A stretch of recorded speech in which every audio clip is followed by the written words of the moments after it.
let's dive into the old lion and the fox, and I'll ask you the questions one by one and keep track for you. So here's the first question. Can you briefly describe what situation the old lion is in at the start of the story? Well, the old lion is very old. He became weak, and yeah, the lion is now weak and cannot hunt anymore. Exactly, that sets the stage really well. So the old lion is indeed too weak to hunt like he used to. Now, second question. What clever idea does the old lion come up with to deal with this situation?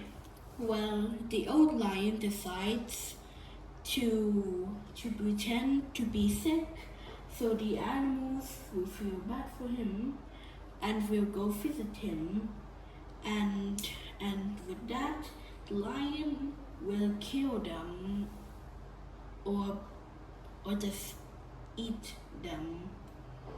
I guess you could just say like they just the lion just ate the animals or just hunt them in the cave or something like that.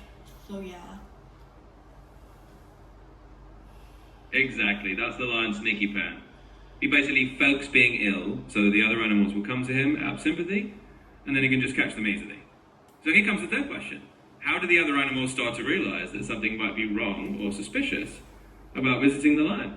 Well, the animals don't know about that, but only the fox.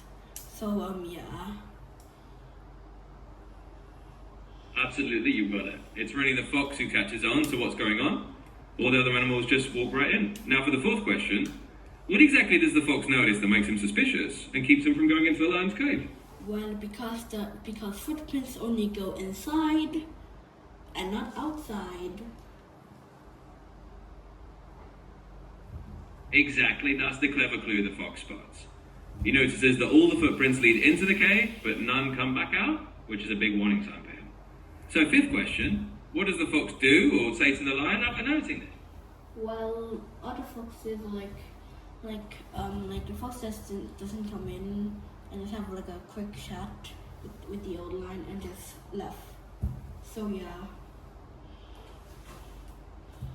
Exactly. The fox basically keeps his distance and has a little chat from outside without ever stepping in. Smart move. Alright, sixth question. What lesson or moral does this story try to teach through the fox's cautious behaviour? Well, the moral story is like if you are wise, you can and like two of the words that I don't know how to that I totally forgot, which is true. And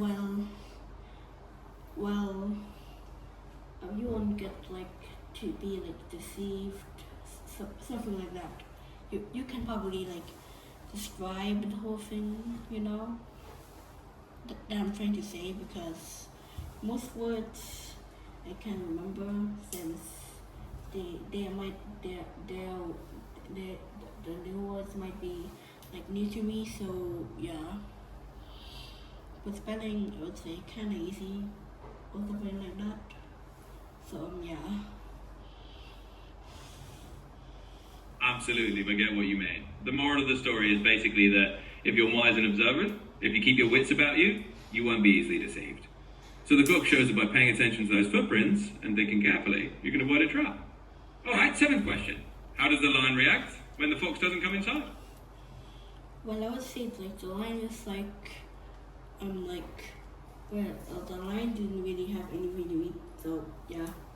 I guess the lion was just still hungry. So yeah. Exactly, the lion doesn't really have much of a counter move. He's basically stuck, still being hungry, because the fox was too clever to fall for the trick. Now for the eighth question, does the story mention if the lion tries this trick again after the fox figures it out? Or is that kind of the end of his plan? I would say, I don't know, because after the fox's encounter, well, the story just ends, so yeah, I don't know. That makes perfect sense. Often the fables just wrap up right after the main lesson is revealed, so we don't really get a sequel to see if the lion tried again. It's just kind of implied that the fox's wisdom puts stop to things. So ninth question, how do you think this story compares to other fables you know? Does it feel similar or different in its lesson? I don't really know, but I would say I guess so, maybe. That's totally fair. A lot of these fables do have a similar vibe, right? They usually teach a lesson about being cautious or clever, and this one fits right in with that theme. Right, 10th question. Do you think the fox was right to be so cautious, or do you think he could have done something else to help the other animals? I don't know. I don't really know, so I'll guess maybe. That's a perfectly good answer. Sometimes it's hard to say if the fox could have done more, or if just being cautious was enough. In the end, he definitely saved himself by being smart. Alright, we're almost there. 11th question. If you were to tell this story to someone else, is there anything you'd change or add to it? Would you like it just the way it is? I like the way it is. That's great to hear. Sometimes these old fables really do work well, just the way they are, simple and to the point. And finally, 12th question. Would you like to hear more fables like this one in the future? Or are you more interested in different kinds of stories? Let's wrap it up with that. I would say maybe if they catch my interest. So yeah. Absolutely, that makes sense. If the story is interesting, then it's worth hearing more. And if not, there's always a different kind of tale out there. Thanks for going through all these questions. It was fun exploring the story with you. If you get any other stories or anything else on your mind, just let me know.